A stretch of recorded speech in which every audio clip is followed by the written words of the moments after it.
Hey there, Adrienne Elise here.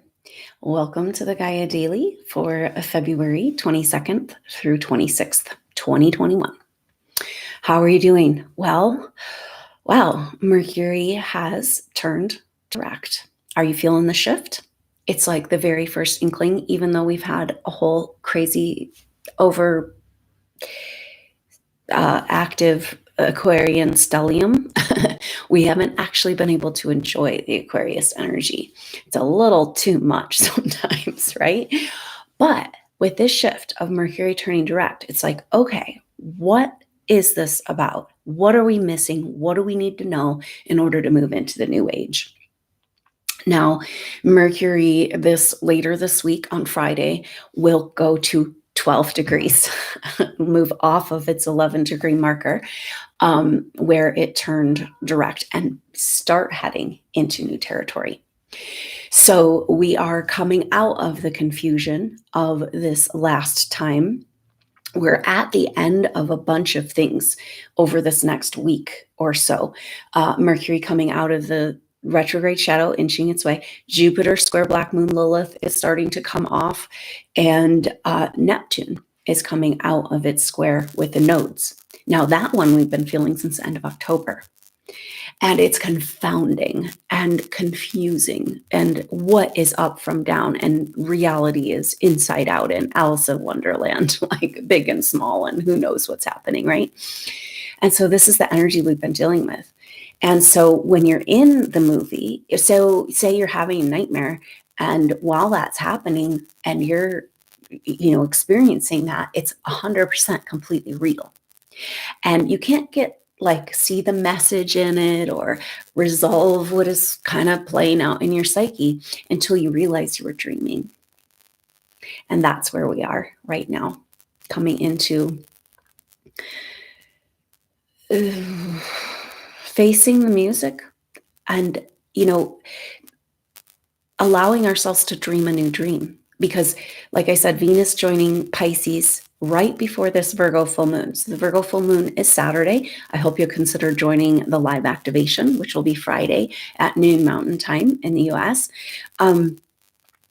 But now that the sun's in Pisces and Venus is moving into Pisces, we're moving into this energy of the positive and trying to sort out the Piscean age. This Neptune square the nodes was like the bad movie, like being in jail and persecuted, the light being persecuted kind of energy.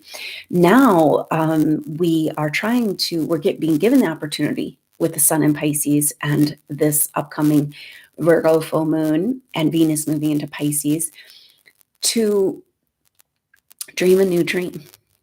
But what's required? This is all the astrology is saying. What's required? We know we need some miracles.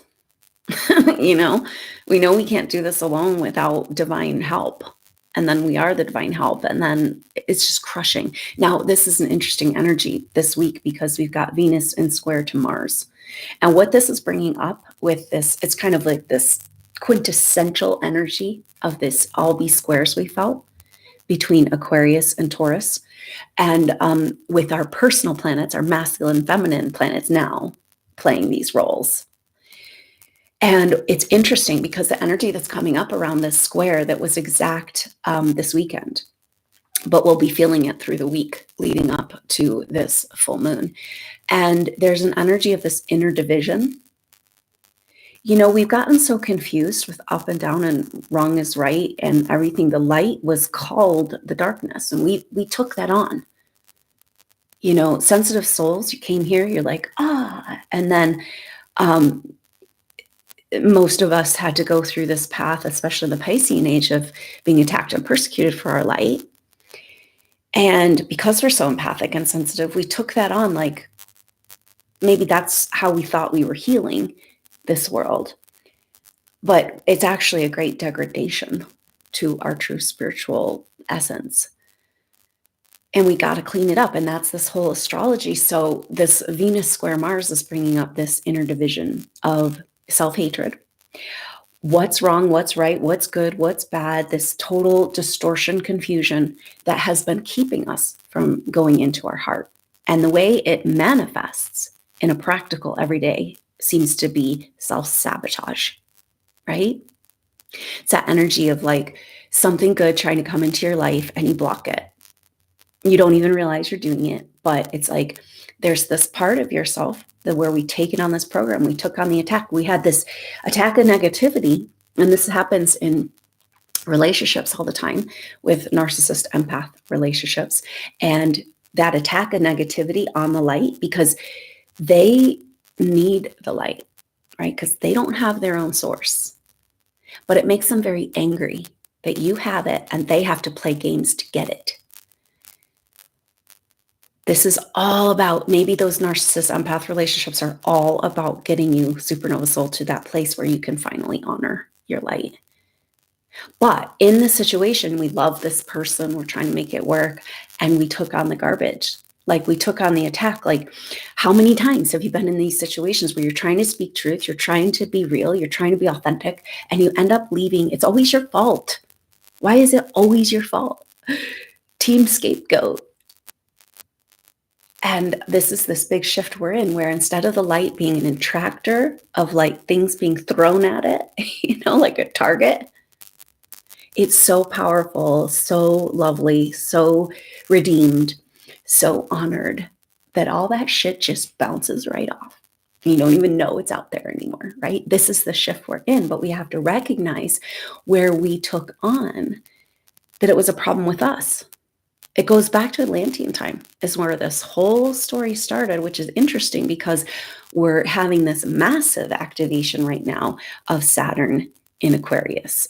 We haven't really felt Saturn in Aquarius now that Saturn is in exact square to Uranus in Taurus, highlighting these signs again. And but these are the outer planets, right? Saturn, the last visible planet, Uranus. So it's like out there. But it's this squaring up of the old guard and the new energy. And that's exactly what happened in the Atlantean time, is that advanced souls, supernova souls, came in. The world was fully equipped for you to come into these incredible, just the pictures I've seen of Atlantean past lives is like this great passion for the scientific discoveries that were happening at the time. And it may have been the last time, if you were a part of that energy, it may have been the last time on the planet that you felt actually supported with the tools and the resources and the support to fully come into your gifts and skills. And then there was the catastrophes, and that was a deliberate programming to keep you from ever coming into your gifts and skills. And this Saturn coming back into Aquarius, moving over with Jupiter, is saying, so it's interesting because maybe this Jupiter square Black Moon Lilith dark excavation of the human psyche that we've been going through for the month of February has to do ultimately with this, coming right back. I know I'm a broken record, but this program shame. Why? Why is there shame associated with your light, your love, your healing? How did that happen? How did we allow this to happen? The only way we could allow this to happen is that we bought into those authoritarian contracts that probably started in Atlantean time, because these light worker, scientists, brilliant minds that were on the planet at that time were a threat to the authority. It's always like this. I see this again and again, this pattern where these bright souls come in, and then those who are holding charge, just like the story of Yeshua and the priests, right? It's like, oh no, we're not going to let that new energy come in. And this is exactly what's going on with Saturn square Mars. It's like, you can stop it for a few thousand years, but eventually that light is going to come back.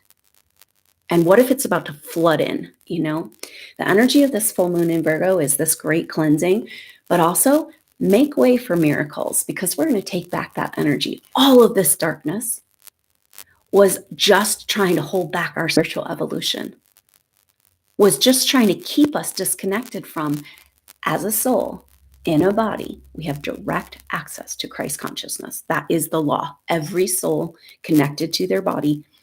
Is this why they seek on all levels to disconnect us from our soul, so they can have access to this energy? It's the same freaking story, and it's getting really old. And as soon as we say, hey, I'm a soul in a body present here with my innate rights, unalienable rights to claim this light accessible to me. That makes me the highest sovereign being. Because you in a body is the one who has access to this energy, and it's yours by birthright. And so wherever we've bought into these taking on the garbage stories, it has to do with thinking there's something more powerful than us that gets to say whether or not we can have our own power, to the point where now we don't even realize it's our own power, and it scares us. Okay, so there's an energy coming up around this, like fear of your potential. And maybe that's part of the self-sabotage for the supernova soul. Ugh. And it's all just coming up, right? Everywhere you stood in the way of yourself, everywhere you've degraded yourself, everywhere you haven't honored this sacred light within. And we've got this programming that when we're expressing ourselves, when we're having freedom and joy and fun, and especially creative expression, that was somehow dangerous, wrong, bad, shameful. And that is crazy, because if you really think about it, the God force, the creator energy of what we're all a part of, and that would be relishing and celebrating in those moments of your full expression and your joy. That would make God happy. So how did we get to this dark movie story that, you know, everything that came anywhere near celebrating the light of I am and spiritual truth is condemned? And then the highest levels of authority, spiritual authority, religious authority, are pedophiles. Like, what the hell's going on here, right? And this is this flipping of the table. So as Mercury turns direct, we know we've been waiting a long time for a whole bunch of really dark truths that are, it's like, I'm seeing all these haystacks, you know, and the haystacks are like all these things that have been kept from us, lies, you know, from throughout time, and then recently, politically, socially, you know, and one of those goes up in flames, and it's like the dam breaks, you know. And so, and now that Mercury's direct, we're waiting, you know, we're at the edge of our seat, but Mercury is still in the same territory, right? It doesn't go to the new territory until the 13th. And so this is this time of revealing, and how interesting that it's like just coming off, you know, Jupiter square Black Moon Lilith. We're going to still feel that through up to this and through this full moon, but it's starting to come off, and Neptune's starting to come out of square. So March has a very different energy, and that's hopeful, right? You know, it's like, okay, wait a minute, let's get on with the program, right? And what does that mean? And so we're here waiting to see what's revealed. And then in our own life, these things are being revealed, which have everything to do with your inner division and where you haven't been. You know, so this, we talked about how January 2021 for the supernova soul was about coming into who you really are. Like, oh my God, I have this huge role here. Like, I have these abilities. I'm holding down the fort. What? And then now the Black Moon Lilith squares and Jupiter, it's like, okay, now you know who you are. And now the next chapter is about honoring who you are. And so this great cleansing of this Virgo full moon coming right on the heels of these Jupiter square Black Moon Lilith and opening up to this new chapter, make way for miracles, right? Like, the only way out of this nightmare is to reclaim the dream, which was that spiritual revelation that came at the beginning of the Piscean age. It's like, okay, we had to fight for it. This is an interesting thing. It's like a relationship dynamic where if you think the other person likes you, then, or they think you like them, then they're not going to want you anymore, because it's like this thing. And this is this energy of this new energy trying to come into our life. And we're like, oh, well, if it's that easy, then it's probably not worth it. We got to work hard. We got to prove ourselves. Then I can receive this beautiful gift. Can it just come and land? Right? We need to be opening our hearts, our arms, our love, our life to the miracle. We need to be and live the miracle. And I don't know about you, but for the last year or two, and especially this last year, it's like these dark cloud closing in, feeling like it's blocking out the magic synchronicities, the connections. Like it's harder to stay in that energy of the miracle, and yet we know that that's where we're heading. Nothing can stop it. And so that's the energy of this Pisces shift, is like Neptune out of his jail with the nodes of that karmic lock place of the bad movie, and the sun, and now Venus. Now Venus and for the equinox, it's pretty powerful. So Venus is not too far out of opposite, from the sun and opposite this full moon. So that energy is starting of Venus catching back up to the sun after its retrograde last year. Wow, right? We're still resolving this energy. And so that happens, get this, they come together right at the end of Pisces, and they go over the Aries point together on the equinox, right? So Sun, Venus, moving the exalted, cleansed, purified, I am, reclaimed, divine feminine energy back on her throne, and the exalted, purified goddess that she is, and so we can move into this beautiful new earth energy and the new mother. This is the new mother. This is Venus crossing over the Aries point on the equinox with the sun is the new mother. It's a completely reborn identity of the feminine. Great news. And thanks for your work in bringing forth this beautiful gift of the new mother and taking part in that energy. And I think we'll be getting more and more clear here as we move through this next stage, what this has all been about. It's like we've been stuck in that dark, scary movie, and now we're kind of like peeking our heads out, seeing is it Groundhog Day? It's all going to start over again? Or is it time for us to come out of our shell? And indeed, spring is coming in the Northern Hemisphere. And so let's do this.